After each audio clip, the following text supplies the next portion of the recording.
The view from Europe, North America, China is very similar to the one Winston Churchill described in 1930 when he said then the world was in a situation where there were no maps and where the compasses were broken. And in such a situation you've almost got no choice but to innovate, to experiment, to act fast and to try and make as few mistakes as possible.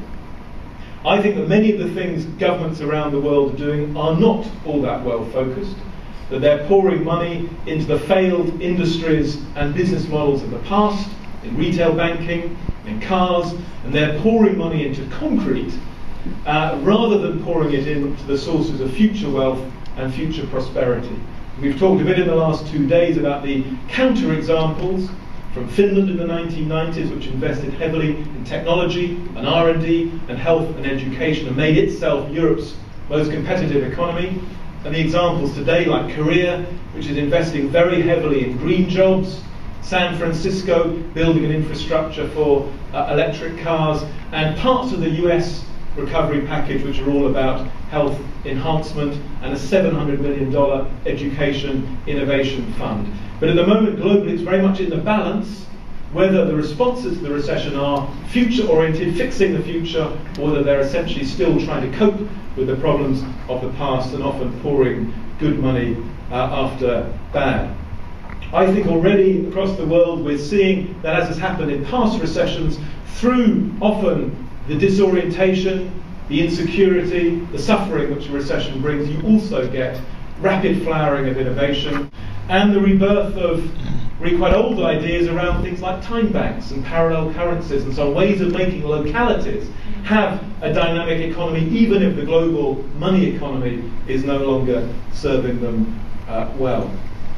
In all of this, I think what's been clear from our discussions today and yesterday, to quote the thing here actually, everything we're talking about is in practice a collaboration not just between individuals and organisations but between sectors. And I want to very briefly say what I think maybe the contribution of each sector I think has to be for taking this agenda forward.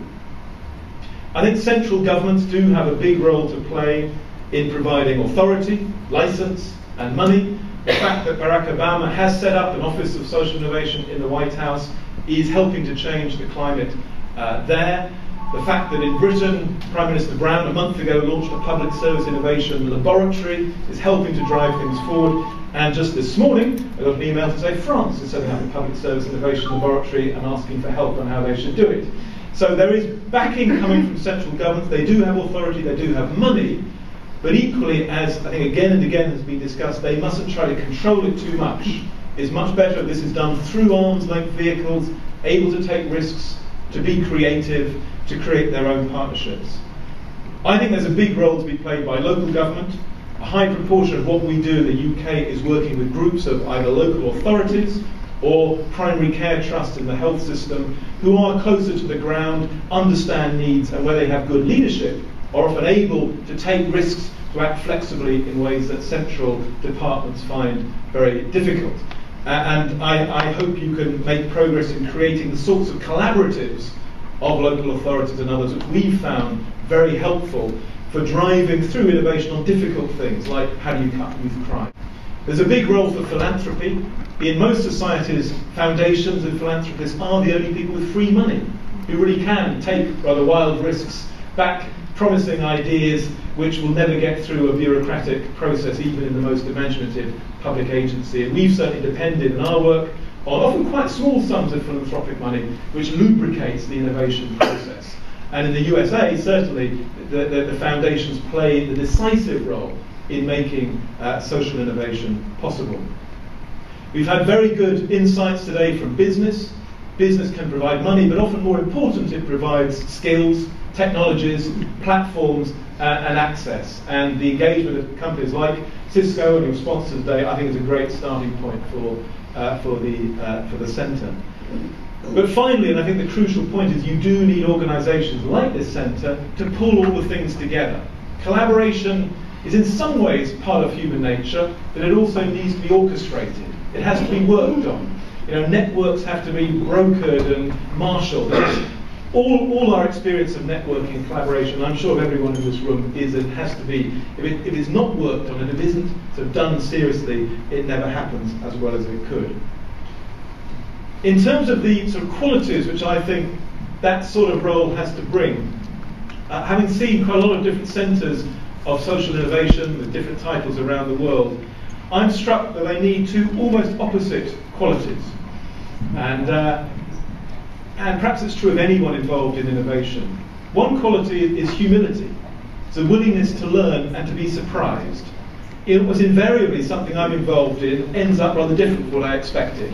Sometimes in slightly disorienting ways, sometimes with in joyful ways. But if you're not willing, in a sense, to learn from the society, from nature, from how things happen, I don't think you can innovate. But at the same time, you need that hard-edged persistence, the willingness to get through lots of people saying no, or saying it won't work, or often saying both it won't work and it's already being done, and so on. Then you can't innovate either.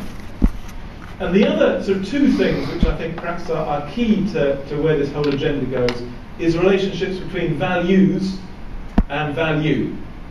Very interesting discussion kicked off by Pat, I think this afternoon, about the values which underpin social innovation. When we had our sort of summer school in the rather attractive part of northeastern Spain, which has been one of the world's great centres of social innovation for 50 or 60 years. Initially, it was a reaction against the Franco-fascist regime. We ended our 3 days with asking someone to sum up our discussions, and he said basically our values could all be summed up in one word. First he said one sentence, then he said actually in one word. And that one word was with. That essentially all of social innovation is about doing things with others, working with the people who will ultimately benefit from the innovation rather than doing things to people or for them. And it's also working with other organisations, with other sectors, and in a way that's rooted in the values of being a sort of a member of a society and thinking of your life as fundamentally lived with others as opposed to apart from them. And I think those values should underpin everything we do. Innovation isn't good in itself, it's only good so far as it helps those values. And the other issue is value. Again, this has come up again and again. Whatever we do, we have to be willing to be held to account, to be judged.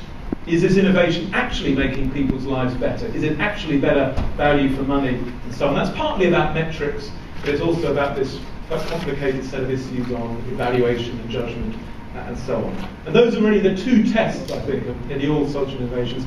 Are they true to values, and do they genuinely deliver greater value? And as I mentioned to some of you, one of the intriguing things in Britain this year is that our Conservative Party leader, who is likely to become Prime Minister in about 13 months' time, has committed to having a social value test for all public spending. And he committed to this publicly, and then went around privately asking various organisations like ours what on earth he meant by this. We're now trying to answer, but it's a good question. May not have any easy answers. One really very final point, which is about, again, the life of being an innovator. One of the quotes we have on our walls comes from another, it's not actually a German, but another North European of the 19th century, since I began with Heine, Schopenhauer, who said of every new idea, every new truth, at first it is ignored, then it's violently opposed, and then it's treated as self-evident. And almost every social innovation, in fact, goes through those stages. And once it's happened, everyone says it's obvious. What's so interesting about that? I hope that with some of the things we've been talking about today, whether it's around health, ageing, climate change, and so on, we can slightly accelerate those stages, perhaps jump over the violently opposed stage, and move really quickly to things being treated as self-evident.